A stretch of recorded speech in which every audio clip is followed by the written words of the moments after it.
Michael Jackson, the king of pop as he was called, has died. He was 50 years old. As you know, he was preparing for a massive big money series of concerts in London. Rolling Stone magazine recently called it his last shot. Michael Jackson died in June of 2009, and when he did, the gates of Neverland Ranch quietly closed, and much of what was left inside simply stayed there, untouched and largely forgotten by the outside world. Then, in 2024, the doors finally opened, and what they found surprised everyone who saw it.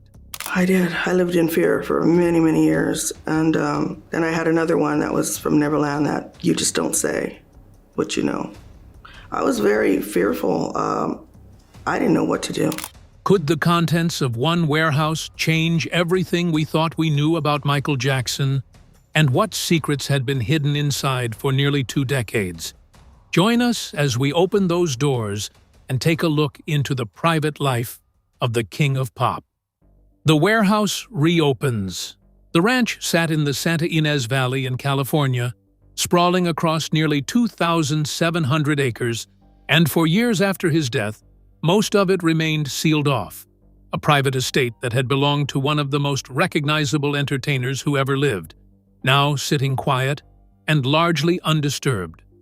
A garage and warehouse area, built under Jackson's personal direction, stayed locked for a long time. And as the years passed, curiosity about what was sitting behind those walls continued to grow, with fans and journalists alike wondering what had been left behind, what had been forgotten, and what had simply never been collected. Then in 2024, filming activity returned to the property, and after 17 years of restricted access, the doors to those sealed storage areas were finally opened. People expected to find old memorabilia gathering dust, maybe some abandoned luxury items sitting under covers, the kind of forgotten clutter that accumulates in any large property after years of sitting empty. But what they found turned out to be more interesting than most had anticipated. What was waiting inside was not disorder or decay, it was a collection that felt carefully preserved, a space that reflected the life of the person who had used it, with personal belongings, vehicles, documents, and objects, all sitting largely as they had been left, quietly holding on to a version of Jackson that the public had never really seen. The opening of those storage areas brought renewed attention to Neverland and to the man who had built it, and it reminded the world that even after all this time, there was still plenty about Michael Jackson that remained worth looking at. To understand what was found inside that warehouse, though, it helps to first understand how Neverland came to exist at all, and what Jackson was really trying to build when he created it. Building Neverland. Michael Jackson purchased Neverland Ranch in 1988 for approximately $17 million.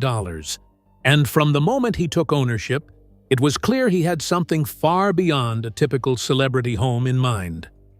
The property had previously been a working ranch, relatively simple and undeveloped, but Jackson saw something else in it entirely. A blank canvas large enough to hold whatever he could imagine, sitting far enough from Los Angeles to offer genuine privacy and distance from the relentless attention that followed him everywhere he went. He had grown up performing, had spent almost his entire childhood on stages and in studios, and by the time he was an adult, he had very little experience of what an ordinary private life actually looked like.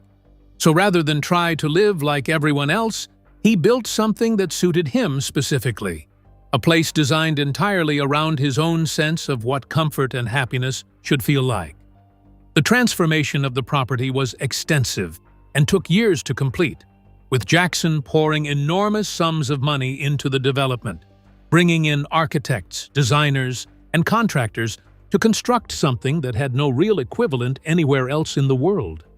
A full amusement park was built on the grounds, complete with rides that would not have looked out of place in a commercial theme park.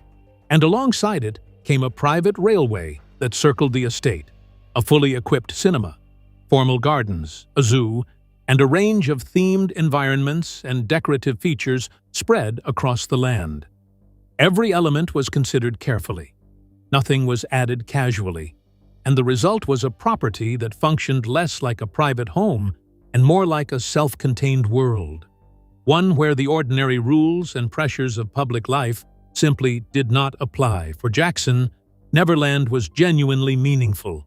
It represented freedom and control in a life that had offered very little of either, and he spoke about it openly as a place where he could simply exist without the weight of everything that came with being Michael Jackson. Running a property of that scale, however, required far more than most people ever saw or thought about. And behind the manicured gardens and the fairground rides, an entirely different side of Neverland was quietly keeping everything together. The hidden machinery. While visitors to Neverland saw gardens, rides, and carefully maintained grounds, the property required a substantial support operation running constantly in the background to keep all of it functioning. And most people who experienced the estate never gave that side of it a second thought. Large warehouses and service buildings had been constructed across the property to house the equipment, tools, and supplies that the daily operation of Neverland depended on.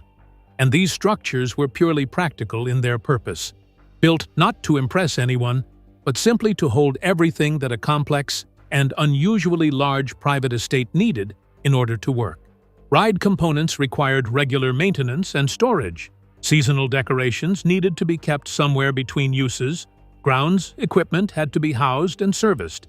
And the sheer volume of material involved in running a property of that scale meant that a considerable amount of infrastructure existed entirely out of sight of anyone visiting the more visible parts of the ranch. Over time, as Jackson's use of the property changed and eventually ceased altogether, these service areas became something other than purely functional spaces. They became places where things accumulated without being sorted or removed, where items were stored and then simply left, and where the general business of a very unusual life gradually settled into corners and shelves and forgotten spaces. After Jackson's death, when the estate was largely closed off and access was restricted, these warehouse and storage areas took on a different kind of interest, because nobody could say with any certainty what was actually inside them, and the longer they stayed sealed, the more that uncertainty fueled curiosity. People who had worked at Neverland over the years spoke occasionally about what they remembered seeing, and those accounts only added to the sense that the service buildings held things worth knowing about: personal items, professional equipment, objects connected to specific moments in Jackson's career, all sitting together without any real inventory or public record. When access was eventually granted, and those spaces were opened after 17 years, the contents turned out to reflect not just the operational side of Neverland, but the personal side of the man who had lived there. And nowhere was that more apparent than in one particular building that most people had not expected to find in the condition it was in.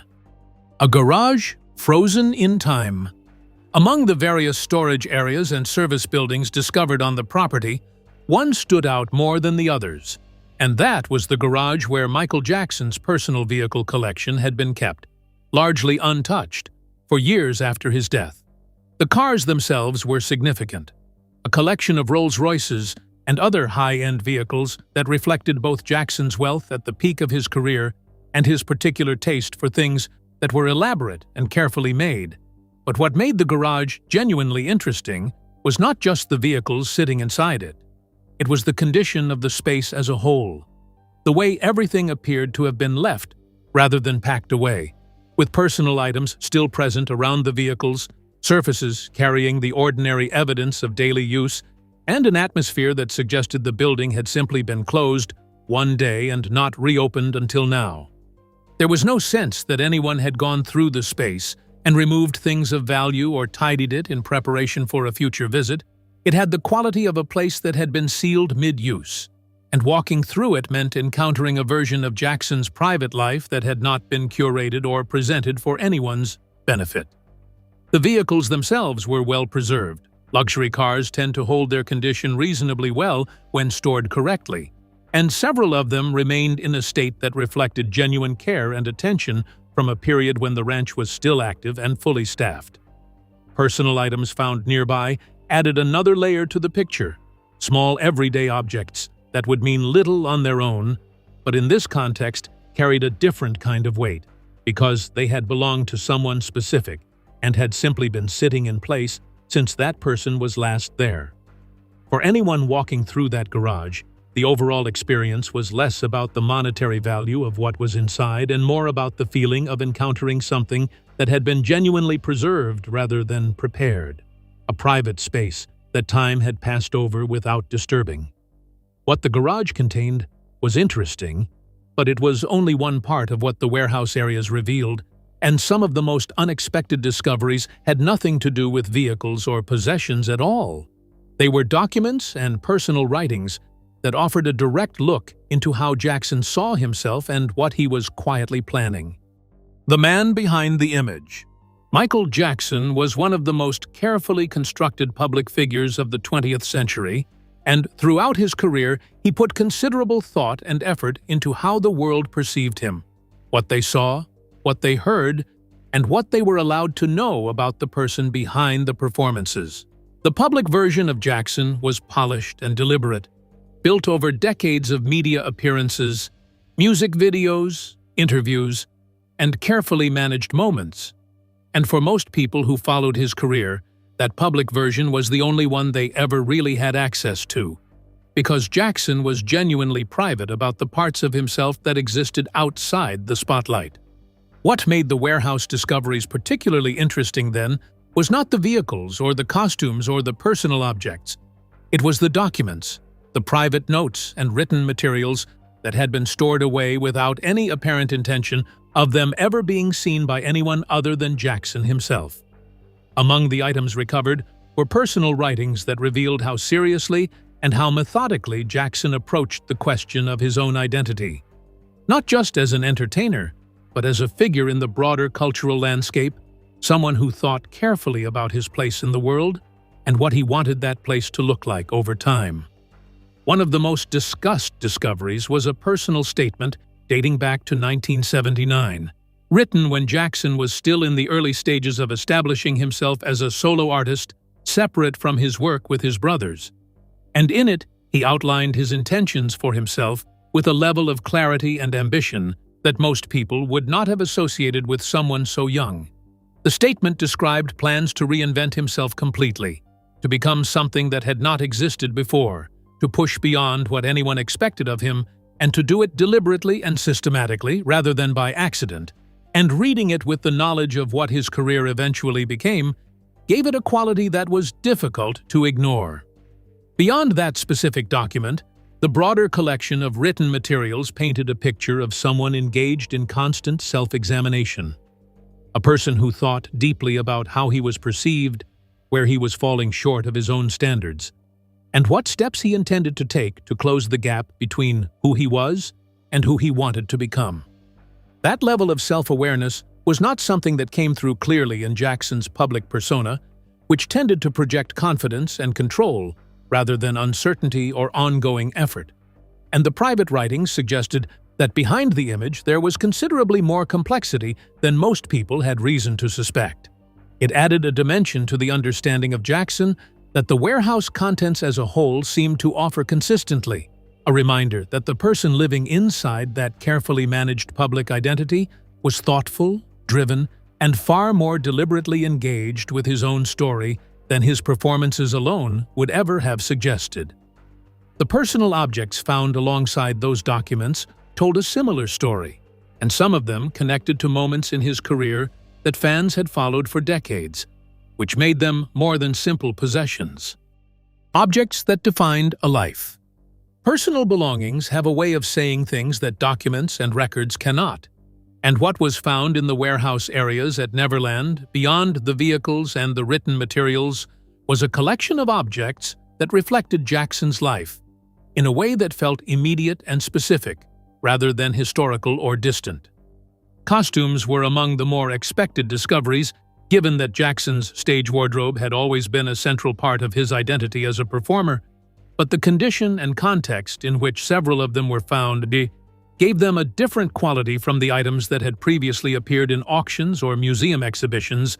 These were stored pieces, kept without particular fanfare, sitting in the same space as the ordinary clutter of a working life. Shoes and socks appeared in the collection, items that carried obvious significance given how central Jackson's footwear had been to his performances and his public image, and their presence among more mundane objects gave the overall discovery a quality that auction catalogs and official exhibitions rarely managed to capture, a sense of encountering things as they were actually kept, rather than as they had been prepared for display. Gifts were found throughout the warehouse areas, items that had been given to Jackson by fans, colleagues, and public figures over the course of his career, and the volume of them reflected the scale of the attention that had been directed at him for most of his adult life. A constant accumulation of objects from people who wanted to mark their connection to him in some tangible way. Artwork formed another significant part of the collection, pieces that Jackson had acquired or been given over the years, some with obvious connections to his aesthetic sensibilities, and some that seemed to reflect more personal tastes that the public had never had much visibility into. Among the items that drew the most attention were objects connected directly to specific moments in his career. Things that could be placed alongside particular albums, tours, or public events, and that therefore carried a layer of meaning beyond their physical presence alone, because they existed at the intersection of the private person and the public figure in a way that most museum pieces simply do not. What the collection communicated overall was the picture of someone who kept things, who attached meaning to objects and held on to them rather than discarding them once their immediate purpose had passed. And that habit of preservation was itself revealing because it suggested a person engaged in an ongoing relationship with his own history, aware of what had happened and unwilling to simply let it disappear. The human quality of the collection was perhaps its most significant feature. Because Michael Jackson had spent so much of his life being discussed in terms that placed him at a distance from ordinary experience, and the warehouse contents pushed back against that distance in quiet and consistent ways. When Jackson died, his estate was drowning in debt. Very few people understood just how bad the financial situation truly was, but the warehouse discoveries brought it all back into focus. Death and financial crisis. When Michael Jackson died in June of 2009, the immediate public response was one of shock and grief. But running alongside that response in the offices of lawyers, accountants, and creditors was a very different kind of conversation, one focused on the considerable financial complications that his death had left unresolved. Jackson had been carrying substantial debt for years before he died, a fact that was known in general terms to people who followed entertainment industry news, but whose full scale was not widely appreciated by the general public. And at the time of his death, the liabilities attached to his estate ran into the hundreds of millions of dollars. The sources of that debt were varied: borrowing against assets, the costs of maintaining Neverland and his broader lifestyle, legal expenses accumulated over years of litigation, and the financial pressures that had built up during a period when his income had not kept pace with his spending, all of it contributing to a situation that required immediate and careful management the moment he was gone. Executors of the estate moved quickly once the initial period of uncertainty had passed, identifying the assets, assessing the liabilities, and beginning the process of stabilizing a financial situation that could easily have collapsed if left unattended, because the creditors with claims against the estate were not going to wait indefinitely while family and legal disputes played out. Family members did challenge aspects of the will and the estate structure in the period following Jackson's death, with disputes emerging around the management of his assets and the distribution of what he had left behind, and those challenges added a layer of complexity to an already complicated situation that the executors had to navigate carefully. The courts ultimately upheld the structure of the estate and the authority of the people Jackson had named to manage it, which gave the executors the legal standing they needed to proceed with the work of recovery. And that clarity of authority turned out to be important, because the decisions made in those early years would determine whether the estate survived or fell apart under the weight of what it owed. What the executors had working in their favor, beyond legal clarity, was the underlying value of what Jackson had left behind. Because Beneath the debt and the complications and the ongoing disputes, the estate contained assets that were genuinely extraordinary in their scale and their earning potential, assets that had not stopped being valuable simply because their owner had died. The most important of those assets was not a property or a vehicle collection or a warehouse full of personal belongings. It was something far less visible and far more significant. A portfolio of music publishing rights that Jackson had spent years and considerable sums acquiring, and which was about to become the financial foundation on which everything else would be rebuilt. The billion-dollar catalog. Long before his death, and long before the financial difficulties that came to define the later years of his life, Michael Jackson had made a business decision that most people in the music industry either dismissed or failed to fully understand at the time. And that decision turned out to be among the most consequential of his entire career. In 1985, Jackson purchased the ATV Music Publishing catalog for approximately $47 million, an acquisition that gave him ownership of the publishing rights to an enormous library of songs, including a substantial portion of the Beatles catalog, and it was a move that caused considerable controversy at the time, not least because Paul McCartney had reportedly advised Jackson about the value of music publishing rights years earlier, without anticipating that Jackson would act on that advice in quite such a direct way. The purchase was significant on its own terms, but what followed over the subsequent years made it far more valuable still, because Jackson entered into a partnership with Sony that merged the ATV catalog with Sony's own publishing holdings to create a joint venture that controlled the rights to hundreds of thousands of songs and generated revenue on a scale that was difficult to fully comprehend. That partnership, which came to be known as Sony AT5, was not universally popular, and Jackson's relationship with Sony became complicated and at times openly hostile over the years, but the underlying business arrangement continued to function and continued to generate income regardless of the personal tensions surrounding it. The value of the catalog grew steadily over time as the music industry changed and the ways in which songs generated revenue multiplied, with licensing deals, synchronization rights, streaming income, and commercial placements all contributing to an asset that became worth several times what Jackson had originally paid for it. By the time of his death, the publishing catalog represented the single most valuable component of his estate, worth considerably more than everything else he owned combined. And it was the existence of that asset that gave the executors a realistic path out of the debt situation they had inherited. What had seemed like an unusual and perhaps overly ambitious business move in 1985 had become, by any measure, one of the smartest financial decisions made by any entertainer of his generation, and it provided the foundation on which the entire recovery of his estate would eventually be built. The catalog alone, however, was not enough to restore Jackson's reputation or rebuild his cultural standing, and that required a different kind of effort entirely, one that began almost immediately after his death and drew on the vast amount of material he had left behind. Reinventing the legacy.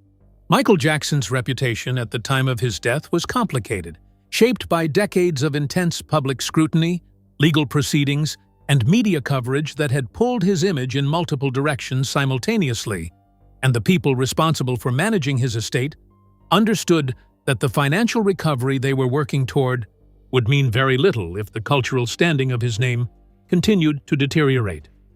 The first significant move came relatively quickly, with the release of This Is It in October of 2009, a documentary film assembled from rehearsal footage for the series of concerts Jackson had been preparing to perform in London before his death, and its reception demonstrated something important about the state of public feeling toward him. The film generated over $200 million at the global box office, a figure that surprised many industry observers and confirmed that the audience for Jackson's work remained enormous, even in the immediate aftermath of his death and everything that surrounded it, and it gave the estate both revenue and a degree of momentum that proved useful in the months and years that followed. Licensing agreements came next, deals that placed Jackson's music in films, television programs, advertising campaigns, and other commercial contexts in ways that kept his name and his catalog visible to audiences who might otherwise have drifted away from his work. And those agreements were managed carefully to avoid overexposure while maintaining a consistent presence across multiple platforms. New projects followed over the subsequent years, including album releases compiled from unreleased material, a Broadway musical, and a range of partnerships with media companies that extended the reach of his work into formats that had not existed during his lifetime. And each of these projects introduced his music to audiences who had not grown up with it in its original context. The streaming era proved particularly significant because the shift toward on-demand music consumption meant that Jackson's catalog was suddenly accessible to a global audience of younger listeners in a way that physical formats had never fully enabled. And the numbers reflected that, with his music consistently generating streaming figures that placed him among the most listened-to artists in the world years after his death.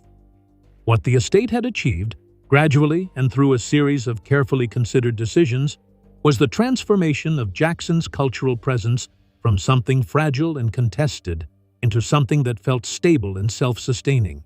And the commercial results confirmed that the appetite for his work had not diminished with time. The scale of what had been built around his name by that point had moved well beyond anything that could be described simply as legacy management, and understanding what it had actually become required looking at the full picture of what his estate had grown into. The Legacy Machine. By the time the warehouse at Neverland was reopened and its contents became a subject of global discussion, Michael Jackson had been gone for 15 years. And in that time, the estate bearing his name had grown into something that operated on a scale and with a sophistication that had very little precedent in the history of popular music. The annual earnings generated by the estate placed Jackson consistently among the highest-earning deceased celebrities in the world, a list that included figures like Elvis Presley and various members of the Beatles. But the size and diversity of the revenue streams attached to Jackson's name put him at or near the top of that list in most years. With income flowing from music rights, licensing deals, media projects, merchandise, and a range of other commercial arrangements that continued to expand rather than contract as time passed. The Sony TV catalog, which had been the financial foundation of the estate's recovery, was eventually sold in a transaction that generated billions of dollars and reshaped the music publishing landscape. And while that sale changed the structure of Jackson's holdings, it did not diminish the overall value of what remained because the estate retained other significant assets and continued to generate income from multiple directions. A Broadway production based on Jackson's life and music ran for years and introduced his work to audiences who experienced it in a live context for the first time. And the critical and commercial response to that production demonstrated that his music translated effectively into formats far removed from the original recordings and performances. Newer generations of listeners continued to discover his catalog through streaming platforms, social media, and film and television placements. And the data consistently showed that his music was not simply being preserved by older fans, but was actively finding new audiences in markets and age groups that had no direct connection to his career during his lifetime. The estate had, in effect, become a self-sustaining enterprise, one that no longer depended on any single revenue source or any particular moment of renewed public interest to remain viable, and the sophistication of its operation reflected 15 years of careful management and strategic decision-making by the people responsible for it. When the warehouse opened and the world looked again at the personal belongings, the vehicles, the documents, and the objects left behind at Neverland, what they were really looking at was one piece of a much larger story, one that had not ended with Jackson's death, but had instead taken a direction that nobody had fully predicted. The warehouse did not simply contain forgotten possessions, it contained evidence of the life that had set everything else in motion. And the fascination it generated was a reminder that after all this time, the world had not finished with Michael Jackson. If you enjoyed this video, like and subscribe, and also click the next video shown on your screen.